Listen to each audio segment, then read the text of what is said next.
ಬರೆದಿರ್ತಕ್ಕಂಥ ಸಂವಿಧಾನದಲ್ಲಿ ನ್ಯಾಯಾಂಗಕ್ಕೆ ತನ್ನದೇ ಆದ ಸ್ಥಾನಮಾನ ಇದೆ. ಇಲ್ಲಿ ಮೂರು ಅಂಗಗಳು, ಶಾಸಕಾಂಗ, ಕಾರ್ಯಾಂಗ, ನ್ಯಾಯಾಂಗ. ಶಾಸಕಾಂಗ ಮತ್ತು ಕಾರ್ಯಾಂಗ ತಪ್ಪು ಮಾಡಿದ್ರೆ ನ್ಯಾಯಾಂಗವನ್ನ ಸರಿಪಡಿಸುತ್ತೆ. ನ್ಯಾಯಾಂಗಕ್ಕೆ ಏನಂತ ಇಂಗ್ಲಿಷ್ ನಲ್ಲಿ ಕಸ್ಟಡಿಯನ್ ಆಫ್ ದಿ ಕಾನ್ಸ್ಟಿಟ್ಯೂಷನ್ ಅಂತ, ಅಂದ್ರ ಸಂವಿಧಾನದ ರಕ್ಷಣೆ ಮಾಡುವಂತ ಒಂದು ಅಂಗ. ಇದರಲ್ಲಿ ಸಾಕಷ್ಟು ವಾದವಾದಗಳು ಸಹಿತ ಬೆಳಗ್ಗೆ ಏನಾಯ್ತು, ಸಂವಿಧಾನದ ಶ್ರೇಷ್ಠ ಮುಖ್ಯ, ಸಂವಿಧಾನ ಚರ್ಚೆ ನಡೆಯಿತು. ಅದರಲ್ಲಿ ಅಂತಿಮವಾಗಿ ಏನಾಯ್ತಂದ್ರ ಸಂವಿಧಾನವೇ ಶ್ರೇಷ್ಠ, ಸಂವಿಧಾನ ಇದ್ದರೆ ಸಂಸತ್ತು, ಸಂವಿಧಾನ ಆಗುತ್ತೆ. ಸಂಸತ್ತು ರಚನೆ ಆಗುವಾಗ ಸಂವಿಧಾನದ ಮುಖಾಂತರ ನಡೀತಕ್ಕಂಥ ಪ್ರಕ್ರಿಯೆ ಸಂಸತ್ತು ರಚನೆ ಆಗುತ್ತೆ. ಈ ದೇಶದಲ್ಲಿ ನಡೀತಕ್ಕಂಥ ವರ್ತಮಾನವನ್ನು ನೋಡಿದ್ರೆ ಕೆಲವೊಂದು ಏನು ಈ ಹಿಂದುತ್ವವಾದಿಗಳು ಮತ್ತು ಅದರ ಬೆಂಬಲಿಗರು ಅಂದ್ರ ಈ ದಲಿತರು, ಅಲ್ಪಸಂಖ್ಯಾತರು, ಹಿಂದುಳಿದವರು, ಬಡವರ ಯಾರು ತಿಳ್ಬೇಕಂತಾರ ಅವರು ಸಂಸತ್ತು ಬರೋದು ಅದೇ ಹೇಳ್ತಾರೆ. ಆದ್ರೆ ಬಹುಜನರು ಅವೆಲ್ಲ ನಾ ಹೇಳಿದ್ವಲ್ಲ, ಎಲ್ಲ ಬಹುಜನರು ಏನಂದ್ರೆ ಸಂವಿಧಾನ ಬೇರು, ಸಂವಿಧಾನ ಇದ್ರೇ ಸಂಸತ್ತು ಅಂತ ಒಂದು ಈ ಆಧಾರದಲ್ಲಿ ಈಗ ಸಂವಿಧಾನ ರಚನೆಯಾಗಿ ದೇಶಕ್ಕೆ ಆಗಿತ್ತು. ಆದ್ರೆ ಸಂವಿಧಾನದ ಆಶಯಗಳ ಮೇಲೆ ನಡೀತಾ ಇಲ್ಲ. ನಾನು ಅನೇಕ ಬಾರಿ ಹೇಳಿದ್ದೀನಿ, ಮಾನ್ಯ ಶಾಸಕರು ಇಲ್ಲಿದ್ದಾರೆ, ಹೇಳಿದ್ದೆ. ಈಗ ಈಗ ಒಂದು ಮೀಟಿಂಗ್ ದಯಮಾಡಿ ಶಾಸಕರಲ್ಲಿ ಮನವಿ ಮಾಡ್ಕೊಳ್ಳಿ. ಈಗ ಕಮ್ಯುನಿಕೇಶನ್ ಶಾಸಕ ಅಥವಾ ಯಾವುದೇ ಕಾರಣದಿಂದ ಮೀಟಿಂಗ್ ಅವರು ಸ್ಥಗಿತಗೊಳಿಸಿ ಬಂದಾರ, ಅವರಿಗೆ ದಯಮಾಡಿ ಏನು ಯಾವುದೋ ಹಿಂಗ ಶಾಸಕ ವಿಶೇಷವಾದ ಸ್ವಲ್ಪ ಹೆಚ್ಚು ಕಡಿಮೆ ಆಗಿದೆ, ದಯಮಾಡಿ ನಾವು ಹೋಗಬಾರ್ದು. ಮುಖ್ಯವಾಗಿ ಇದರದ್ದು ಒಂದು ಹಿನ್ನೆಲೆ ಅದೇ ವಿಷಯ ಬಹಳ ಬಿಆರ್ ಗವಾಯಿ ಮೇಲೆ ಸ್ವಲ್ಪ ಹಿನ್ನೆಲೆ ಏನಾಯ್ತಂದ್ರ, ರಾಕೇಶ್ ವಕೀಲದಲ್ಲ ಕಿಶೋರ್ ಅವ ಸೆಪ್ಟೆಂಬರ್ 16 ಒಂದು ಗುಜರಾತ್ನಲ್ಲಿ ಒಂದು ವಿಷ್ಣು ಮೂರ್ತಿ ಅಲ್ಲೇ ಅದು ಭದ್ರ ಅಂದ್ರ ರುಂಡ ಹೋಗೈತೆ. ರುಂಡ ಸುಪ್ರೀಂ ಕೋರ್ಟ್ದಲ್ಲಿ ಸಾರ್ವಜನಿಕ ಹಿತಾಸಕ್ತಿ ಅರ್ಜಿಯನ್ನು ಸಲ್ಲಿಸಿದ. ಏನಂತ ಸಲ್ಲಿಸಿದ, ಈ ರುಂಡವನ್ನು ಸರಿಪಡಿಸಿ ಅದನ್ನು ಮರುಸ್ಥಾಪನೆ ಮಾಡಬೇಕಂತ ಅರ್ಜಿ ಸಲ್ಲಿಸಿದ. ಯಾರೋ ಏನು ಇದಕ್ಕಿಂತ ಮುಂಚೆ ಏನಂದ್ರ ಸುಪ್ರೀಂ ಕೋರ್ಟ್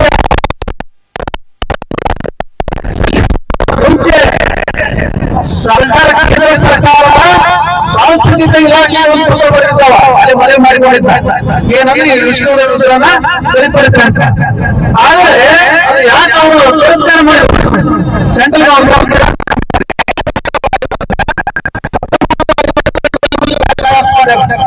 1958 ಹೀಗೆ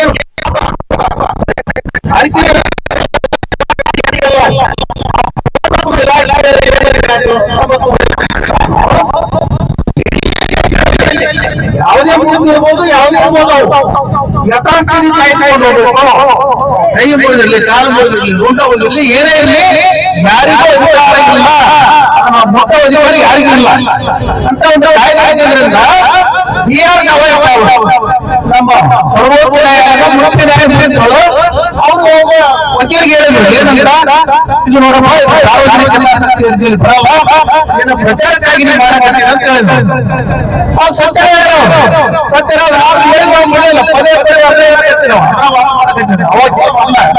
ವಾದ ಮಾಡಬೇಕಿಲ್ಲ. ಅವ್ರಿಗೆ ಏನೋ ಒಂದು ಸಾಮಾನ್ಯವಾಗಿ ಮಾತಾಡ್ತಾರಲ್ಲ ನಾವು ಯಾವ್ದಾದ್ರು ಹಂಗ ವಿಷ್ಣು ಭಕ್ತ ಒಂದು ಸಣ್ಣ ಮಾತಂದ್ರ ಅದನ್ನೇ ಹಿಂದುತ್ವವಾದಿಗಳು ಏನು ಸಂಘ ಪರಿವಾರ ಚಟಿಗಳು ಇವರು ಅವರೇ ದೊಡ್ಡ ಇಶ್ಯೂ ಮಾಡಿ ಇಡೀ ದೇಶಾದ್ಯಂತ ಏನು ನಮ್ಮ ಮೀಡಿಯಾ ಪ್ಲೇ ಮಾಡಿಬಿಟ್ಟರು. ಒಂದೇ ಕಡೆ ಸೋಷಿಯಲ್ ಮೀಡಿಯಾದಲ್ಲಿ ನೋಡಬಹುದು. ಅದು ವಿಶೇಷವಾಗಿ ನಮ್ಮ ಕಾಂಗ್ರೆಸ್ ಗ್ರೂಪ್ನಲ್ಲಿ ಮನೆ ಶಾಸಕರನ್ನ ಮೊನ್ನೆ ಹೇಳಿದೆ, ಅಕ್ಟೋಬರ್ 2 ನಮ್ಮ ರಾಹುಲ್ ಗಾಂಧಿ ಅವರು ಭಯಂಕರ ಹೋರಾಟ ಮಾಡ್ತಾರೆ. ಈ ಯಾವುದು ಬಿಜೆಪಿ ಮತ್ತು ಹಿಂದುತ್ವವಾದಿಗಳನ್ನ ದೇಶದಿಂದ ಸರಿಸುವವರೆಗೂ ಅವರ ಪಕ್ಷವರೆಗೂ ದೇಶವರೆಗೂ ದೇಶಕ್ಕೆ ಬೆಳೆಸಲಿಲ್ಲ. ವಿಶೇಷವಾಗಿ ಏನಲ್ಲ ದಲಿತರು, ಅಲ್ಪಸಂಖ್ಯಾತರು, ಹಿಂದುಳಿದ ವರ್ಗದವರು, ಬಡವರು, ಶೋಷಿತರು ಇವರಿಗೆ ಭವಿಷ್ಯ ಇಲ್ಲ. ಇಷ್ಟೇ ಅಲ್ಲ, ಮುಂದೆ ನಾವೇ ಒಂದು ಮಂದಿ ಬಂದಿದ್ದು ವಯಸ್ಸು ಬಂದಿದ್ದು, ಮುಂದೆ ನಮ್ಮ ಮಕ್ಕಳ ಪೀಳಿಗೆ, ಮುಂದಿನ ನಾವು ಬರ್ತಕ್ಕಂಥ ನಮ್ಮ ಪೀಳಿಗೆಗೆ ಏನು ನಾವು ಅವ್ರ ಭವಿಷ್ಯವನ್ನು ಸಾಧಿಸಬೇಕು. ಅದಕ್ಕಾಗಿ ಅವರು ಹೇಳಿದ್ಮೇಲೆ ಅವಾಗ ಏನಲ್ಲ ಸ್ವಲ್ಪ ಭೂಪೇಶ ಏನಾಗ್ತಾವ ಸನಾತನ ಧರ್ಮ ಸಹಿಸಲ್ಲ ಮತ್ತೊಂದು ಕಡೆ ಮೊದಲು ಕುರಿತು ಒಬ್ಬ ಅವು ಕ್ಷಮೆ ಕೇಳ್ತಾರೆ ನೋಡ್ರಿ ಹೆಂಗಿದೆ ಹಿಂದ ಸುಮ್ಮನೆ ನಾವೇನು ಮಾಡಿದ್ರೆ ಏನೋ ದೇವರಿಗೆ ಬಿಸ್ನೆಸ್ ಏನೋ ಅದಕ್ಕೆ ಇಷ್ಟು ಹಿನ್ನೆಲೆ ಇದೆ. ಯಾಕಂದ್ರೆ ಗೊತ್ತೇ ಗೊತ್ತಿಲ್ಲ ಈಗ ಮಾತಾಡೋರು ಬಹಳ ಇದ್ದಾರೆ. ಈ ಏನೈತಲ್ಲ ಈ ದೇಶದ ಮೇಲೆ ಸಂವಿಧಾನದಲ್ಲಿ ಡೈರೆಕ್ಟ್ ಆಗಿ ಅವರು ಸಂವಿಧಾನದ ಆಗಲಿಲ್ಲ ತಿದ್ದುಪಡಿ ಮಾಡ್ತಾರೆ ಎಲ್ಲರಿಗೂ ಗೊತ್ತಿದೆ ನೋಂದಣಿ ಮಾಡಬಹುದು. ಅದಕ್ಕೆ ಸಂವಿಧಾನ ಪಾಲಿಸಲು ಆಗಿಲ್ಲ, ಸಂವಿಧಾನ ತಿದ್ದುಪಡಿ ಮಾಡಿಕೊಂಡು ಹೋಗ್ತಾರೆ. ಈಗ ಅವರಿಗೆ ಅಧಿಕಾರ ಕೊನೆಯ ಕಾಲ ಅಲ್ಲಿ ಭಾರಿ ಬದಲಾವಣೆ ನಡೆದಿದೆ ದೇಶದಲ್ಲಿ. ನಮ್ಗ ನಮ್ಮ ಸರ್ಕಾರಗಳಲ್ಲಿ ಕಾಂಗ್ರೆಸ್ ಸರ್ಕಾರ ನಮ್ಗೆ ಗೊತ್ತಾಗಲ್ಲ.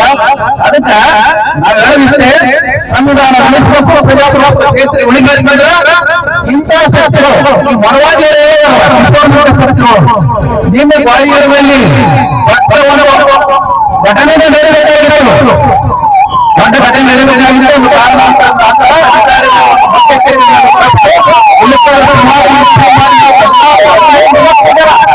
ಹದಿನೈದು ಲಕ್ಷ ಜನ ಬಾಲಿಯರು ಕೂರಿದ್ರು. ಇದೇ ಮಧ್ಯಪ್ರದೇಶದಲ್ಲಿ ನಡೆದಂತಹ ಘಟನೆ ಅಂತ ಮಾತಾಡ್ತಾರೆ ಬಾಬಾ ಸಾಹೇಬ್. ಅದಕ್ಕೆ ಒಂದು ವೇಳೆ ಇಷ್ಟ ನಾವು ಯಾವಾಗಲೂ ನ್ಯಾಯಾಲಯ ಸಂವಿಧಾನ ಪ್ರಜಾಪ್ರಭುತ್ವದ ಪರಗಿದ್ರೇನೆ ನಾವು ಅಧಿಕಾರ. ಅದಕ್ಕೆ ಇಡೀ ರಾಜ್ಯದ ದೇಶ ಆದರೂ ಸಹಿತ ಯಾವ ಏನು ಹೇಳಿದ್ರೆ ಸತ್ಯ ಸರ್ಕಾರಿ ಜಾಗಗಳಲ್ಲಿ ಯಾವುದೇ ಸಂಘಗಳು ಯಾವುದೇ ಸಂಘ ಸಂಸ್ಥೆಗಳು ಸರ್ಕಾರಿ ಜಾಗೆಯಲ್ಲಿ ಯಾವುದೇ ಕಾರ್ಯಕ್ರಮ ಮಾಡಬಾರ್ದು ಹೇಳಿದ್ರು. ಅದು ನಿನ್ನೆ ಕ್ಯಾಬಿನೆಟ್ ಸಾಹೇಬ್ ಗೊತ್ತಿದೆ, ಕ್ಯಾಬಿನೆಟ್ ನಿರ್ಧಾರ ಆಯ್ತು. ಇದು ಯಾಕಾಯ್ತು ಅಂದ್ರ ಜನ ಸಮುದಾಯ ಸೋಷಿಯಲ್ ಜಸ್ಟಿಸ್ ಸಾಮಾಜಿಕ ನ್ಯಾಯದ ಪರ ಇರತಕ್ಕಂಥ ಕಾಂಗ್ರೆಸ್ ಸರ್ಕಾರ ಇರೋದ್ರಿಂದ ಬಲಿಷ್ಠ ಮುಖ್ಯಮಂತ್ರಿಗಳನ್ನ ಸಿದ್ದರಾಮಯ್ಯ ಇರೋದ್ರಿಂದ ಬಲಿಷ್ಠ ಶಾಸಕರಂತ ಶಾಸಕರು ಇರೋದ್ರಿಂದ ಇವೆಲ್ಲ ಸಾಧ್ಯ ಆಯಿತು. ಕರ್ನಾಟಕದಲ್ಲಿ ಯಾಕೆ ಸಾಧ್ಯ ಆಯ್ತು, ಕಾರ್ಯಕರ್ತ ಯಾಕೆ ಆಗ್ತಾ ಇಲ್ಲ ಅನ್ನೋದಕ್ಕೆ ಇದು ಮುಖ್ಯ ಕಾರಣ. ಅದಕ್ಕೆ ಈ ಕಿಶೋರ್ ಏನ್ ಮಾಡಿ ನಾವೆಲ್ಲರೂ ಇಲ್ಲಿ ಅತ್ಯಂತ ಕಠಿಣ ಶಬ್ದಗಳಿಂದ ಖಂಡಿಸೋಣ. ಮುಂದೆ ಇಂತ ಯಾವ ಮನೆಗಳ ಆಸ್ಪದ ಕೊಡೋದಲ್ಲ, ನಾವು ಮಾನ್ಯ ಶಾಸಕರ ಮುಖಾಂತರ ನಾವು ಸರ್ಕಾರಕ್ಕೆ ಸಹಿತ ಮನವಿ ಮಾಡಿಕೊಡ್ತೀವಿ. ಇಂಥ ದೇಶ ಎಲ್ಲಿ ಕೈಮಡಿ ಕಟ್ಟಿ ದೇಶದಲ್ಲಿ ಶಾಂತಿ ಸುವ್ಯವಸ್ಥೆ ಕೆಲಸ ಮಾಡೋಣ ಮಟ್ಟ ಹಾಕಂತ ಮನವಿ ಮಾಡ್ತೀವಿ. ಇನ್ನೊಂದು ವಿಷಯ ಮಾನ್ಯ ಶಾಸಕರು ಅವ್ರು ಗಮನಿಸಿಲ್ಲ ಆದ್ರೂ ಸಹಿತ ನಾನೊಬ್ಬ ಸಮಾಜದ ಮುಖಂಡರಾಗಿ ಇಲ್ಲೇ ಮಕ್ಕಳ ಜಿಲ್ಲಾದಲ್ಲಿ ಬುದ್ಧವಾರದಲ್ಲಿ ಇಲ್ಲಿ ಒಂದು ಕೊಲೆ ಬಹಳ ಭೀಕರ ಕೊಲೆ. ಇಲ್ಲೇ ಕೊಪ್ಪಳದಲ್ಲಿ ಸಹಿತ ದಲಿತರ ಮನೆ ಬೆಂಕಿ ಹಚ್ಚಿ ಇಂಥ ಅನೇಕ ಘಟನೆಗಳು ನಡೀತಾವ. ಯಾಕೆ ಈಗ ನಾವು ಪ್ರಸ್ತಾಪ ಮಾಡ್ತೀವಿ, ನಾನು ಶಾಸಕರು ಯಾಕಂದ್ರೆ ಆಡಳಿತ ಶಾಸಕರು ಸಿದ್ದರಾಮಯ್ಯ ಸಾಹೇಬರಿಗೆ ಅವರು ದಯಮಾಡಿ ಸಮಾಜದ ಪರವಾಗಿ ಮಾತು ಹೇಳಿ ಮತ್ತೊಮ್ಮೆ ಕಿಶೋರ್ನ ಸತ್ಯವನ್ನು ಎಲ್ಲರೂ ಖಂಡಿಸಿ ಮುಂದಿನವರಿಗೆ ಮಾತಾಡಲಿಕ್ಕೆ ಅವಕಾಶ ಮಾಡಿಕೊಡ್ತೀವಿ. ಜೈ ಹಿಂದ್, ಜೈ ಕರ್ನಾಟಕ, ಜೈ ಭೀಮ್. ಹೆಚ್ಚಿಗೆ ಹೇಳ ಬಯಸುವುದಿಲ್ಲ. ಸಮರ್ಪಣೆ ಇಶಾರಾ ಕಾಫಿ ಸೊನ್ನೆ ಸಾವಿರ ಸೊನ್ನೆ ಗುಡಿಯಲ್ಲಿ ಒಂದು ಹಾರಿ ಹಿಂಗೆ ಹಾಗೆ ಕುಳಿತು ಸೊನ್ನೆ 1500 ನಮ್ಮೆಲ್ಲ ಈಗ ನೀಲಿ ಬಣ್ಣದ ಚಾಲನೆ ಹಾಕಿಕೊಂಡಿದ್ದೇವೆ. ಆದರೆ ಏನ್ ಹೇಳಬೇಕು, ಹಾಕು ಸಾಲಾಗ ಮಂದಿ ಮನಸ್ಸಿಗೆ ಇದು ತಳಹದಿಯನ್ನು ಮನುವಾದ ತಳಹದಿಯನ್ನೇ ತಗೊಂಡಿಲ್ಲ. ನಾವು ಇಲ್ಲೇ ಅಂತೀವಿ, ಮತ್ತೆ ಮನುವಾದಿ ಇಲ್ಲಿ ತಿರ್ಗೊಂಡ್ಬಿಡು 40 ವರ್ಷದಿಂದ 4 ಪಾರ್ಟಿಕಲ್ಗೆ 4 ಪಾರ್ಟಿಕಲ್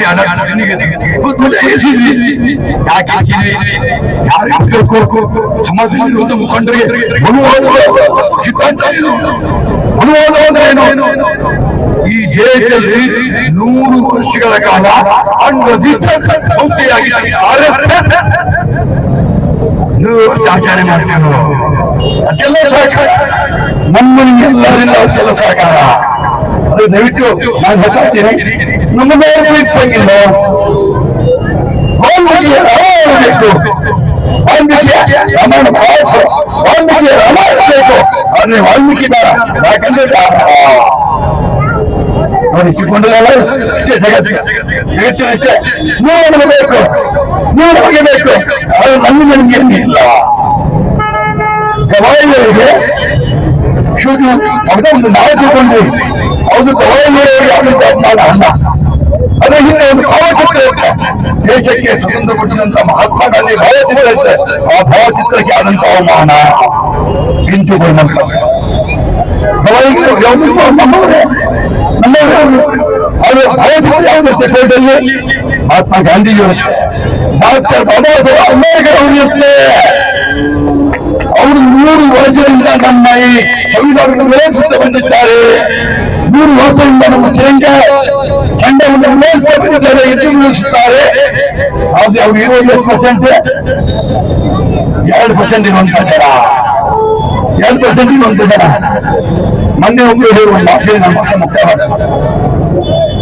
ಈ ದೇಶದಲ್ಲಿ ಕಾಂಗ್ರೆಸ್ ಪಕ್ಷ ಅಧಿಕಾರಕ್ಕೆ ಬಂದ್ರು, ಈ ದೇಶದಲ್ಲಿ ರಾಹುಲ್ ಗಾಂಧಿ ಪ್ರಧಾನಮಂತ್ರಿ ಆದರೂ, ಈ ದೇಶದಲ್ಲಿ ಕಾಂಗ್ರೆಸ್ ಆಡಳಿತದಲ್ಲಿ ಇದ್ದರೂ ಸಹಿತ ಆಡಳಿತ ಮಾಡುವಂತ IAS ಅಧಿಕಾರಿಗಳು ಗುರುಕುಲದಲ್ಲಿ ಕಲಿತವರು. ಇವತ್ತು ರಾತ್ರಿ ಹೋಗಿ ಸ್ವಲ್ಪ ಮುಂಚೆ ಮೇಲೆ ಕೈ ವಿಚಾರ ಮಾಡಿ ಈ ಪ್ರಶ್ನೆ ಮಾಡುತ್ತಾನೆ, ಎಷ್ಟು ಮಂದಿ ಕೋರ್ಸ್ ಇದ್ದೀರಿ, ಎಷ್ಟು ಮಂದಿ ಗ್ರಾಜುಯೇಟ್ ಇದ್ದೀರಿ, ಎಷ್ಟು ಮಂದಿ ವಿದ್ಯಾರ್ಥಿ ಇದ್ದೀರಿ. ಬುದ್ಧ ದಸರಾ ಅಂಬೇಡ್ಕರ್ ನಮ್ಮ ಹನುಮಂತರಲ್ಲಿ ಸ್ಮರಿಸಿಕೊಳ್ತಾ ಡಾಕ್ಟರ್ ಬಾಬಾ ಸಾಹೇಬ್ ಗಣಿತ ಸಾಧನೆಗೆ ವಿವಿಧ ಎಲ್ಲ ಸಾಮಾಜಿಕ ಪರವಾಗಿರುವಂತಹ ಸಂಘಟನೆಯೊಂದಿಗೆ ಇಂದು ಸರ್ವೋಚ್ಚ ನ್ಯಾಯಾಲಯದ ನ್ಯಾಯಾಧೀಶರು ಗವಾಯಿಯವರ ಅವರ ಪೀಠಕ್ಕೆ ಮತ್ತು ಒಳ್ಳೆಯಾದ ಭಾರತದ ಪವಿತ್ರವಾದ ಗ್ರಂಥ ಸಂವಿಧಾನ, ಆ ಸಂವಿಧಾನಕ್ಕೆ ಅಪಚಾರವನ್ನ ಎಸಗಿರುವಂತ ಶತ್ರುವನ್ನ ಕೂಡಿದಂತ ಕಿಶೋರ್ ಅವರ ವಿರುದ್ಧ, ಈ ಒಂದು ಸನಾತನ ಧರ್ಮದ ವಿರುದ್ಧ, ಮನವಾದಿಗಳ ವಿರುದ್ಧ ಈ ಒಂದು ಪ್ರತಿಭಟನೆಯ ನೇತೃತ್ವವನ್ನು ವಹಿಸಿ ಪ್ರಾಸ್ತಾವಿಕವಾಗಿ ಮಾತನಾಡಿದಂತ ನಮ್ಮೆಲ್ಲರ ಹಿರಿಯರು, ಈ ಸಂಸತ್ತಿನ ಅಧ್ಯಕ್ಷರು ಆತ್ಮೀಯರಾದಂತಹ ಶರಣಪ್ಪಣ್ಣ ಅಂಬಾಳ್ ಅವರು ಈ ಒಂದು ಪ್ರತಿಭಟನೆಯಲ್ಲಿ ಭಾಗವಹಿಸಿ ಬೆಂಬಲವನ್ನು ಸೂಚಿಸಿ ಸಂವಿಧಾನದ ಪರ, ಪ್ರಜಾಪ್ರಭುತ್ವದ ಪರ ಮಾತನಾಡಿರುವಂತಹ ನಮ್ಮ ಅಂಜುಮನ್ ಸಂಸ್ಥೆಯ ಅಧ್ಯಕ್ಷರು ಆತ್ಮೀಯರಾದಂತಹ ಆಲ್ಹಾಜ್ ಉಸ್ಮಾನ್ ಗನಿ ಹುಮ್ನಾಬಾದ್ ಅವರು ಹಾಗೂ ಉಪಸ್ಥಿತಿರುವಂತಹ ಈ ಒಂದು ಸಭೆಯನ್ನು ಉದ್ದೇಶಿಸಿ ಮಾತನಾಡಿರುವಂತಹ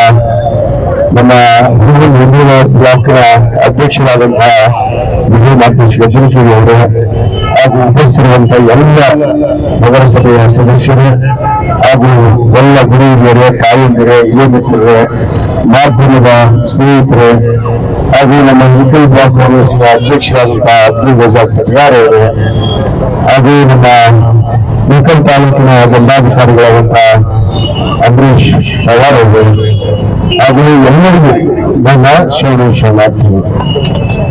ಮತ್ತೊಂದು ಕುರಿತು ಈ ದೇಶದ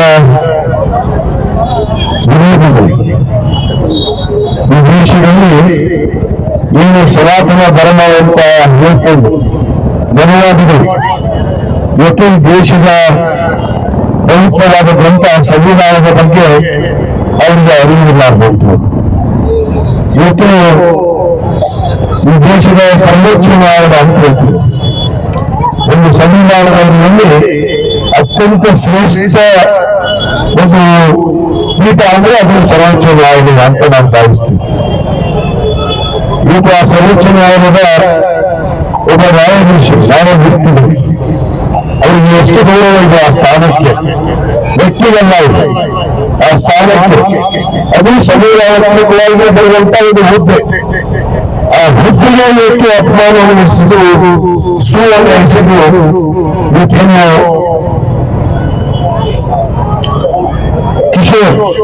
ಕಿಶೋರ್ ಅವರು ಇವತ್ತು ಅಪಮಾನವನ್ನು ಮಾಡಿದ್ದಾರೆ.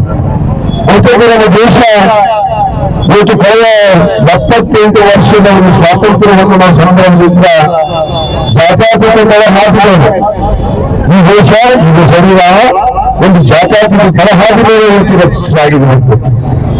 ಆ ಜಾತ್ಯತೀತ ತಳಹಾದಿಯನ್ನ ಒಪ್ಪಗೊಂಡಂತ ನಾವು ಮಾಡಿಲ್ಲ. ಕೆಲವಷ್ಟು ಮನುವಾದಿಗಳು ಈ ಸನಾತನ ಧರ್ಮವನ್ನು ಒಪ್ಪಿಕೊಂಡು ಇಂತಹ ಅಪಚಾರವನ್ನ ಅವಮಾನವನ್ನ ಒಬ್ಬ ದೇಶದ ಪ್ರಜೆಯಾಗಿ ಆ ದೇಶಕ್ಕೆ ಮಾಡುವಂತವರು ಇವರು ನಿಜವಾದ ದೇಶದ್ರೋಹಿಗಳು ಅನ್ನೋ ಮಾತನ್ನು ನಾವು ಒತ್ತಿ ಹೇಳಬೇಕಾಗುತ್ತೆ. ಯಾಕಂದ್ರೆ ಸರ್ವೋಚ್ಚ ನ್ಯಾಯಾಲಯದ ಒಬ್ಬ ನ್ಯಾಯಮೂರ್ತಿ ಮೂರ್ತಿಗೆ ಇವತ್ತು ಒಂದು ಗುರಿಯಾಗಿ ಕಾರಣದಿಂದ ಅವರ ಮೇಲೆ ಸಿಂಹದ ಹೆಸರು ಇವತ್ತು ಅಪಮಾನದ ಹೆಸರು ಕೂಡ ಇವತ್ತು ನಮ್ಮ ದೇಶದಿಂದ ಆಡಳಿತ ಮಾಡಿದಂತ ಕೇಂದ್ರ ಸರ್ಕಾರ ಇವತ್ತು ಅವರ ಮೇಲೆ ಏನೋ ಕ್ರಮವನ್ನು ಜರುಗಿಸದೆ ಯಾವುದೇ ಮುಖದ್ದಮೆಯನ್ನು ದಾಖಲೆ ಮಾಡಬಹುದು. ಇದುವರೆಗೂ ಸುಮ್ಮನೆ ಕೂತಿದ್ದನ್ನು ನೋಡಿದ್ರೆ ನೀವು ಈ ದೇಶದ ಸಂವಿಧಾನದ ಪರವಾಗಿಲ್ಲ, ಪ್ರಜಾಪ್ರಭುತ್ವದ ಪರವಾಗಿಲ್ಲ, ಜಾತ್ಯತೀತ ತಳಹಾದಿಗಳ ಪರವಾಗಿಲ್ಲ, ಇವರು ಸನಾತನ ಧರ್ಮ ಬಲವಾದಿಗಳ ಪರವಾಗಿ ಇಟ್ಟಿದ್ದಾರೆ ಅನ್ನೋದು ಬಹಳ ಸ್ಪಷ್ಟವಾಗಿರುವ ಕಾಣಿಸುತ್ತಾ ಇದೆ. ಆದ ಕಾರಣ ಇವತ್ತು ನಾವು ಧಿಕ್ಕರಿಸಿ ಖಂಡಿಸ್ತೀವಿ. ಈ ವ್ಯವಸ್ಥೆಯನ್ನು ನೀವು ಹೊರ ಹಾಕಿ ಇವತ್ತು ಈ ದೇಶದಲ್ಲಿ ಮನೆ ನಮ್ಮ RSS ಸ್ವಯಂ ಸೇವಕ ಸಂಘಟನೆ ಅಂತ ಹೇಳ್ತಾರೆ. 3 ವರ್ಷ ಆಯ್ತು ಅಂತೇಳಿ ಆಚರಣೆಯನ್ನು ಮಾಡಿದ್ವಿ. ನಾವು ವೇದಿಕೆ ಮುಖಾಂತರ RSS ಮುಖ್ಯಸ್ಥರಿಗೆ RSS ಸಂಘಟನೆಗೆ ಕೇಳ್ತೀವಿ, 3 ವರ್ಷ ಇವತ್ತು ಸಂಭ್ರಮವನ್ನು ಮಾಡಿದ್ವಿ, 3 ವರ್ಷದ ಸಾಧನೆಯನ್ನು ಬಿಡುಗಡೆ ಮಾಡಬೇಕಾಗುತ್ತೆ. ಈ ದೇಶಕ್ಕಾಗಿ ನಿಮ್ಮ ಕೊಡುಗೆ ಇದೆ.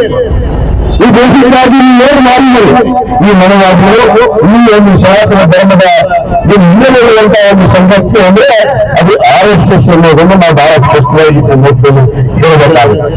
ಅದಕ್ಕೆ ನಮ್ಮ ಉಸ್ಮಾನ್ ಗನಿ ಅವರು ಹೇಳ್ತಾ ಇದ್ರು, ಇವತ್ತು ಈ ದೇಶದಲ್ಲಿ ಅವರು ಒಂದು ಸಂವಿಧಾನ ವಿರೋಧ ಮಾಡ್ತಾರೆ, ಒಂದು ದಲಿತರನ್ನು ಕೂಡ ವಿರೋಧ ಮಾಡ್ತಾರೆ ಅನ್ನೋದಕ್ಕೆ ಇವತ್ತು ಒಂದು ಸಮುದಾಯವನ್ನು ಟಾರ್ಗೆಟ್ ಮಾಡಿ ಅಲ್ಪಸಂಖ್ಯಾತರನ್ನು ಈ ದೇಶದಲ್ಲಿ ನಿರಂತರವಾಗಿ ಮನವಾದಿಗಳು ಮಾತಾಡ್ತಾ ಇದ್ದಾರೆ. ಅದರ ಜೊತೆಗೆ ದಲಿತರನ್ನು ಕೂಡ ಮುಖ್ಯವಾಗಿ ಒಂದು ಚಿಕ್ಕ ಕಥೆಯನ್ನು ಹೇಳಕ್ಕೆ ಇಷ್ಟಪಡ್ತಾರೆ. ಮಹಾತ್ಮ ಗಾಂಧೀಜಿಯವರನ್ನ ನಾವು ರಾಷ್ಟ್ರಪಿತಾಮ ಅಂತ ಇಟ್ಕೊಳ್ತೀವಿ. ಮಹಾತ್ಮ ಗಾಂಧೀಜಿಯವರು ರಾಷ್ಟ್ರಪಿತಾಮ. ಈ ದೇಶಕ್ಕೆ ಸ್ವಾತಂತ್ರ್ಯ ಕೊಡೋದ್ರಲ್ಲಿ ತುಂಬ ಭಕ್ತಿಯನ್ನು ಹಾಕುವುದು, ತಮ್ಮ ಭಕ್ತಿಯನ್ನು ಕೂಡ ಬಿಟ್ಟು ಶ್ರೀಮಂತರ ಮನುಷ್ಯನನ್ನು ಜನಿಸಿದಂತ ವ್ಯಕ್ತಿ ಈ ದೇಶದ ಸ್ವಾತಂತ್ರ್ಯಕ್ಕೋಸ್ಕರ ತುಂಬ ಭಕ್ತಿಯನ್ನು ಹಾಕಿಕೊಂಡು ಬೀದಿ ಎಂದು ಏನು ಅನೇಕ ದೇಶದ ಪರವಾಗಿ ಹೋರಾಟಗಳನ್ನ ಸಂಘರ್ಷಗಳನ್ನ ಇವತ್ತು ಮಾಡಿ ಸ್ವಾತಂತ್ರ್ಯವನ್ನು ತಂದುಕೊಟ್ರಲ್ಲ, ಅವರೆಲ್ಲ ಇವತ್ತು ಮುಂದೆಟ್ಟಿಕೊಂಡಾಯ್ತು ಸ್ವಾತಂತ್ರ್ಯ ಸಿಕ್ಕದಂತೆ. ಅದಕ್ಕೆ ಬ್ರಿಟಿಷರಿಗೆ ಇದು ಸುಮಾರು 100-200 ವರ್ಷಗಳ ಕಾಲ ಈ ಸ್ವಾತಂತ್ರ್ಯಕ್ಕಾಗಿ ಹೋರಾಟ ನೀಡಿತ್ತು. ಅದರಲ್ಲಿ ಪ್ರಮುಖ ಮುಖ್ಯಸ್ಥರಾದಂತಹ ಮಹಾತ್ಮ ಗಾಂಧೀಜಿಯವರಿಗೆ ಒಂದು ಚುಕ್ಕೆ ಒಂದು ಇಷ್ಟಿನ ಗಾಯ ಆಗಲಾರ್ದಂಗ ಅವರಿಗೆ ಹೇಳ್ಕೊಂಡು ಸ್ವಾತಂತ್ರ್ಯವನ್ನು ಕೊಟ್ಟಿದ್ವಿ. ಆದ್ರೆ ಸ್ವಾತಂತ್ರ್ಯ ಸಿಕ್ಕು ಕೇವಲ ಒಂದು ವರ್ಷದ ಅವ್ರನ್ನ ಭಾರತೀಯ ಇಟ್ಕೊಂಡವ್ರನ್ನ ಇದು ಸರಿಯಾದ ಮಾತನ್ನು ಇವತ್ತು ಬ್ರಿಟಿಷರು ಕೇಳಿದಂತ ವಿಷಯ. ಇದು ಯಾಕೆ ಮಹಾತ್ಮ ಗಾಂಧೀಜಿಯನ್ನು ಕೊಂಡು ಅನ್ನೋದನ್ನ ಮುಖ್ಯವಾಗಿ ನಾವು ಅರ್ಥೈಸ್ಕೊಳ್ಬೇಕಾಗಿದೆ. ಅವರ ಮೇಲೆ ಒಂದು ಬಾರಿ ಅಲ್ಲ, ಸ್ವಾತಂತ್ರ್ಯ ಸಿಕ್ಕ ನಂತರ 7 ಬಾರಿ ಅವರ ಮೇಲೆ ಅವರಿಗೆ ಹತ್ಯೆ ಮಾಡಬೇಕು ಅಂತ ಪ್ರಯತ್ನ ನಡೀತು. ಎದಕ್ಕೆ ಪ್ರಯತ್ನ ನಡೀತು? ಯಾರಿಗೋಸ್ಕರ ಒಂದು ಹಿರಿಯ ಸಾಂಸ್ಕೃತಿಕವನ್ನು ಮಾತನಾಡಿದ ಅಂತಂದ್ರೆ ಸ್ವಾತಂತ್ರ್ಯವನ್ನು ಮಾತಾಡುವಂತಹ ಮಾತುಗಳು ಇವತ್ತು ಎಲ್ಲ ಜಾತಿ ಜನಾಂಗಗಳನ್ನ ಗೌರವಿಸಿ ಒಂದುಗೂಡಿಸಿ ಅದನ್ನು ವಿಶೇಷವಾಗಿ ಅಲ್ಲಿನ ಪರಿಸ್ಥಿತಿಯ ಅನುಗುಣವಾಗಿ ಅವತ್ತು ಏನಿತ್ತು ದಲಿತರು ಮತ್ತು ದೇವಸ್ಥಾನಕ್ಕೆ ಹೋಗೋಂಗಿಲ್ಲ, ದಲಿತರು ಎಲ್ಲಿ ಕೂಡ ಪರವಾನಗಿ ಮಾಡಬೇಕು, ಪ್ರವೇಶ ಮಾಡೋಂಗಿಲ್ಲ ಅಂದಾಗ ಇದನ್ನು ವಿರೋಧಿಸಿ ಮಹಾತ್ಮ ಗಾಂಧೀಜಿಯವರು ದಲಿತರನ್ನ ಇವತ್ತು ಎಲ್ಲ ಸಮಾಜದ ಧರ್ಮದ ಈ ದೇವಸ್ಥಾನಗಳಿಗೆ ಪ್ರವೇಶವನ್ನು ಕೊಡಿಸಬೇಕು. ಅವರು 7 ಬಾರಿ ಇವತ್ತು ಹತ್ತಿರ ಪ್ರಯತ್ನ ಮಾಡಿತ್ತು. ಕೊನೆಗೆ RSS ಸಂಘಟನೆಯ ಒಬ್ಬ ಸ್ವಯಂ ಸೇವಕ ದೇಶೆ ಅವರನ್ನ ಕೊನೆಗೆ ಗುಂಡಿಟ್ಟುಕೊಂಡು ಮೂಲವಾಗಿ ಇವತ್ತು ಮಳೆ ಆಗ್ತಾ ಕೊಡ್ತಾರೆ ಬಂದಿಗೆ. ಯಾಕೆ ಅವ್ರ ಮೇಲೆ ಹಲ್ಲೆ ಮಾಡಲಾತು, ಯಾಕೆ ಅವ್ರನ್ನ ಕೊಲೆ ಮಾಡಲಾತು, ಅವ್ರು ಯಾಕೆ ಗುಂಡಿಟ್ಕೊಂಡು ಅಂದ್ರೆ ದಲಿತರನ್ನ ಸಮಾಜದ ಸಮಾನತೆಯನ್ನು ಕೋರಿ ಇವತ್ತು ಬಂದಿನ ಮಸ್ಸಿಗೆ ಎಲ್ಲ ರೀತಿ ಪ್ರವಾಸವನ್ನು ಕೊಟ್ಟಿದ್ದಂತ ಅವರನ್ನು ಹತ್ಯೆ ಮಾಡಲಾಯ್ತು ಅನ್ನೋದನ್ನು ಕೂಡ ನೀವು ಇವತ್ತು ಅರ್ಥ ಮಾಡ್ಕೋಬೇಕಾಗಿದೆ. ಆದ ಕಾರಣ ಇವತ್ತು ಈ ಮನೆಮಾಡಿದೆ, ಈ ಸನಾತನವಾಗಿದೆ.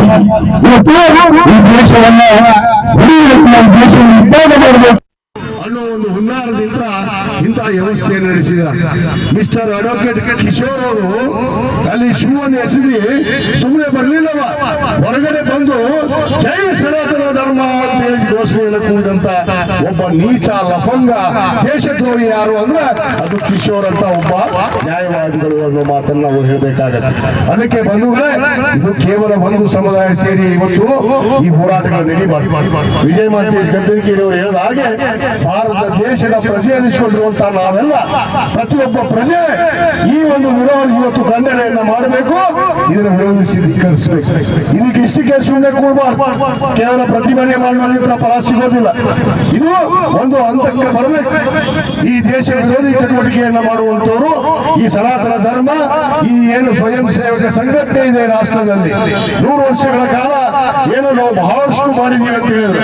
ಅದಕ್ಕೆ ನಮ್ಮ ಪಂಚಾಯತ್ ರಾಜ್ ಸಚಿವರಾದಂತಹ ಸನ್ಮಾನ್ಯ ಪ್ರಿಯಾಂಕ್ ಖರ್ಗೆ ಅವರು ಮೊನ್ನೆ ಒಂದೇ ಹೇಳಿದ್ರು, 100 ವರ್ಷದ ಸಾಧನೆ ಏನಂದ್ರೆ ನರೇಂದ್ರ ಮೋದಿ ಪ್ರಧಾನಿ ಆದ ಮೇಲೆ ಅರ್ಧ ಚಡ್ಡಿ ಇದ್ದಿದ್ದನ್ನ ಫುಲ್ ಪ್ಯಾಂಟ್ ಮಾಡಿದ್ರು. ಅದು ಒಂದೇ ಅವರ ಸಾಧನೆ ಅನ್ನೋ ಮಾತನ್ನು ಹೇಳಕ್ಕೆ ಇಚ್ಛೆ ಪಡ್ತೇನೆ.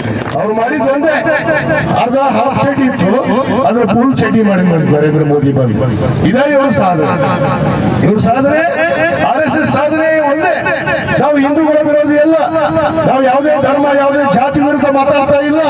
ಆದರೆ ಇವರು ಸಂಘಟನೆಯವರು ಮಾಡುತ್ತಿರುವಂತ ಕೆಲಸ ಏನಂದ್ರೆ ಇವತ್ತುವರೆಗೂ ಅವರ ರಾಷ್ಟ್ರ ಧ್ವಜದ ಮೇಲೆ ಗೌರವ ಇಲ್ಲ. ಅವರು ತಮ್ಮ ಇವತ್ತು ಸಂಘಟನೆ ನಾಗ್ಪುರ ಅಲ್ಲಿ ಹೆಡ್ ಕ್ವಾರ್ಟರ್ ಇದೆ, RSS ಹೆಡ್ ಕ್ವಾರ್ಟರ್, ಅಲ್ಲಿ ಹೋಗಿ ನೋಡ್ರಿ ಅವರು ಕೇಸರಿ ಧ್ವಜ ಹಾರಿಸ್ತಾರೆ. ಭಾರತ ದೇಶದ ಧ್ವಜ ಹೇಳುತ್ತೆ ಕೇಸರಿ ಬಿಳಿ ಹಸಿರು, ಈ ಧ್ವಜವನ್ನು ಹಾರಿಸೋದು ಬಿಟ್ಟು ಇವರು ಕೇಸರಿ ಧ್ವಜವನ್ನು ಹಾರಿಸಿಕೊಂಡು ಹೇಳ್ತಾರೆ. ಅಂದ್ರೆ ಇವರು ದೇಶ ಭಕ್ತರಲ್ಲ, ದೇಶ ಪ್ರೇಮಿಗಳಲ್ಲ. ಈ ಸ್ವಯಂ ಸೇವಕ ಸಂಘಟನೆ ದೇಶ ವಿರೋಧಿ ಸಂಘಟನೆ ಅನ್ನೋ ಮಾತನ್ನು ನಾನು ಇವತ್ತು ಬಹಳ ಸ್ಪಷ್ಟವಾಗಿ ಹೇಳಬೇಕಾಗತ್ತೆ. ಇಂತಹ ಎಲ್ಲ ಘಟನೆಗಳು ಈ ದೇಶದಲ್ಲಿ ನಡೆದಿದ್ದ ಕಾರಣವೇ ಈ RSS ಅನ್ನೋದನ್ನು ಕೂಡ ನಾವು ಅರಿವಿಟ್ಟುಕೋಬೇಕಾಗಿದೆ. ಆದ ಕಾರಣ ಬಂಧುಗಳೇ, ನಾವೆಲ್ಲರೂ ಪ್ರಜೆಗಳಾದಂತಹ ಭಾರತ ದೇಶದ ಪ್ರಜೆಗಳು ಯಾವುದೇ ಜಾತಿ ಯಾವುದೇ ಧರ್ಮದಲ್ಲಿ ಜನಿಸಿರ್ಬೋದು. ನಾವು ಇಂತಹ ಘಟನೆ ನಡೆದಾಗ ನಾವೆಲ್ಲರೂ ಕೂಡ ಒಗ್ಗಟ್ಟಾಗಿ ವಿರೋಧವನ್ನು ಮಾಡಬೇಕಾಗುತ್ತೆ. ಯಾಕಂದ್ರೆ ನಾವು ಒಂದು ಸಂವಿಧಾನದ ಚೌಕಟ್ಟಲ್ಲಿ ಇರುವಂತಹ ಪ್ರಜೆಗಳು. ಆ ಸಂವಿಧಾನಕ್ಕೆ ಇವತ್ತು ಅಪಮಾನ ಆದಂತಹ ಸಂದರ್ಭದಲ್ಲಿ ನಾವು ಯಾರು ಕೂಡ ಸುಮ್ಮನೆ ಕೂಡಬಾರ್ದು, ನಾವು ಧಿಕ್ಕರಿಸಿ ಖಂಡಿಸಬೇಕು. ಇದನ್ನ ಖಂಡಿಸ್ತೇವೆ, ಇಷ್ಟೇ ಬಿಡೋದಿಲ್ಲ. ಅವನಿಗೆ ಶಿಕ್ಷೆ ಆಗೋವರೆಗೂ ನಮ್ಮ ಹೋರಾಟ ಮುಂದುವರಿತೆ ಅನ್ನೋದನ್ನು ಕೂಡ ನಾವು ಎಚ್ಚರಿಕೆ ಗಂಟೆಯನ್ನ ಈ ಒಂದು ಸಂದರ್ಭದಲ್ಲಿ ನಾನು ಹೇಳ್ತಾ, ಈ ಒಂದು ಸಂಘಟನೆಯನ್ನ ನಮ್ಮ ಶರಣಪ್ಪಣ್ಣ ಅಂಬೇಡ್ ಅವರ ನೇತೃತ್ವದಲ್ಲಿ ಇವತ್ತು ಎಲ್ಲರೂ ಕೂಡಿ ನಾವು ಅವ್ರನ್ನ ಧಿಕ್ಕರಿಸಿದ್ದೀವಿ. ಇದೇ ರೀತಿ ದೇಶದ ಬಗ್ಗೆ, ದೇಶದ ವಿಚಾರ, ಸಂವಿಧಾನದ ಬಗ್ಗೆ ಬಂದಂತ ಸಂದರ್ಭದಲ್ಲಿ ನಾವೆಲ್ಲ ಒಗ್ಗಟ್ಟಾಗಿ ಸಂಘಟಿತರಾಗಿ ನಿಲ್ಲುವಂತ ಕೆಲಸ ಆಗಬೇಕು ಅನ್ನೋ ಮಾತನ್ನು ಕೂಡ ನಾನು ಈ ಸಂದರ್ಭದಲ್ಲಿ ಹೇಳಿ ಈ ಒಂದು ಪ್ರತಿಭಟನೆಗೆ ಇವತ್ತು ಸಂಪೂರ್ಣವಾದ ಬೆಂಬಲವನ್ನ ನಾನು ಸೂಚಿಸಿ, ನಾವೆಲ್ಲ ಕೂಡಿ ಒಂದಾದ ತಾಯಿಯ ಮಕ್ಕಳಾಗಿ ಭಾರತೀಯರಾಗಿ ನಾವೆಲ್ಲರೂ ಕೂಡ ಒಗ್ಗಟ್ಟಾಗಿ ದೇಶವನ್ನು ಕಟ್ಟೋಣ, ಈ ದೇಶವನ್ನ ರಕ್ಷಣೆ ಮಾಡೋಣ, ಸಂವಿಧಾನವನ್ನ ಉಳಿಸೋಣ ಅನ್ನೋ ಮಾತನ್ನು ಕೂಡ ಹೇಳ್ತೀವಿ. ನನ್ನ 2 ಮಾತನ್ನು ಮುಗಿಸ್ತೇನೆ. ಜೈ ಹಿಂದ್, ಜೈ ಕರ್ನಾಟಕ.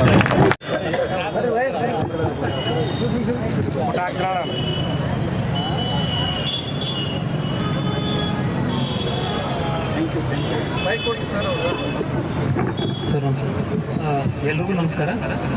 ಈ ಒಂದು ಮನವಿ ಮಾನ್ಯ ರಾಷ್ಟ್ರಪತಿಗಳಿಗೆ ಅಡ್ರೆಸ್ ಇದೆ. ಸೊ ಈ ಮನವಿಯಲ್ಲಿ ಇರುವಂಥ ಅಂಶಗಳನ್ನು ನಾನು ಪರಿಶೀಲಿಸಿ ಮಾನ್ಯ ಜಿಲ್ಲಾಧಿಕಾರಿಗಳ ಮುಖಾಂತರ ಈ ಒಂದು ಮನವಿನ ರಾಷ್ಟ್ರಪತಿಗಳಿಗೆ ಬಿಡುವಂಥ ವ್ಯವಸ್ಥೆ ಮಾಡ್ತೀನಿ. ಧನ್ಯವಾದ. ಭಾರತ ಸರ್ಕಾರ ರಾಷ್ಟ್ರಪತಿ ಭವನ ನವದೆಹಲಿವರೆಗೆ ಗೌರವಾನ್ವಿತರಿಗೆ ವಿಷಯ ಸರ್ವೋಚ್ಚ ನ್ಯಾಯಾಲಯದ ಗೌರವಾನ್ವಿತ ಮುಖ್ಯ ನ್ಯಾಯಮೂರ್ತಿಗಳಾದ ಶ್ರೀ BR ಗವಾಯಿ ಸಾಹೇಬರ ಮೇಲೆ ರಾಕೇಶ್ ಕಿಶೋರ್ ಎನ್ನುವ ನ್ಯಾಯವಾದಿ ಶೂ ಎಸೆದು ಅವಮಾನ ಮಾಡಿದ ಹೀನ ಕೃತ್ಯವನ್ನು ಖಂಡಿಸಿ ಕೆಳಗಿನಂತ ಹಕ್ಕುತ್ತವಾಯ ಮಂಡಿಸುವುದು. ಗೌರವಾನ್ವಿತರೆ, ಮೇಲ್ಕಾಣಿಸಿದ ವಿಷಯಕ್ಕೆ ಸಂಬಂಧಿಸಿದಂತೆ ನಮ್ಮ ಸಂಘಟನೆ ಮತ್ತು ಇನ್ನಿತರ ಪ್ರಗತಿಪರ ಸಂಘಟನೆಗಳೊಂದಿಗೆ ಜೊತೆಗೂಡಿ ಗೌರವಾನ್ವಿತ ಸರ್ವೋಚ್ಚ ನ್ಯಾಯಾಲಯದ ನ್ಯಾಯಮೂರ್ತಿಗಳಾದ ಮಾನ್ಯ ಶ್ರೀ BR ಗವಾಯಿ ಸಾಹೇಬರ ಮೇಲೆ ಶೂ ಎಸೆದು ಅವಮಾನ ಮಾಡಿ ಹೀನ ಕೃತ್ಯ ಎಸಗಿದ್ದಾನೆ. ಇದು ಕೇವಲ ಮುಖ್ಯ ನ್ಯಾಯಮೂರ್ತಿಗಳು ದಲಿತ ಸಮುದಾಯಕ್ಕೆ ಸೇರಿದವರು ಎನ್ನುವ ಭಾವದಿಂದ ಕೀಳಾಗಿ ವಿಚಾರಿಸಿ ಅವಮಾನ ಮಾಡಿದ್ದಾರೆ. ಇದು ಕೇವಲ ನ್ಯಾಯಮೂರ್ತಿಗಳ ಮೇಲೆ ಮಾಡಿದ ಅವಮಾನವಲ್ಲದೆ ಇಡೀ ದೇಶದ ಪ್ರಜೆಗಳ ಮೇಲೆ, ಅದರಲ್ಲೂ ವಿಶೇಷವಾಗಿ ದಲಿತ ಜನಾಂಗಕ್ಕೆ ಮಾಡಿದ ಅವಮಾನವಾಗಿದೆ. ಇದಲ್ಲದೆ ಡಾಕ್ಟರ್ ಬಾಬಾ ಸಾಹೇಬ್ ಅಂಬೇಡ್ಕರ್ ಅವರು ಕೊಟ್ಟಂತ ಪವಿತ್ರ ಸಂವಿಧಾನದ ಮೇಲೆ ದೌರ್ಜನ್ಯವಾಗಿದೆ. ಈ ಕೃತ್ಯ ಇಡೀ ಪ್ರಜಾಪ್ರಭುತ್ವವನ್ನೇ ಬುಡಮೇಲು ಮಾಡುವಂತ ಹೀನಾಯ ಕೃತ್ಯ. ಆದ್ದರಿಂದ ಅಪರಾಧಿ ರಾಕೇಶ್ ಕಿಶೋರ್ನ ಮೇಲೆ ಪರಿಶಿಷ್ಟ ಜಾತಿ ದೌರ್ಜನ್ಯ ತಡೆ ಕಾಯ್ದೆಯಡಿ ಕೇಸ್ ದಾಖಲಿಸಿ ತಕ್ಷಣ ಬಂಧಿಸಿ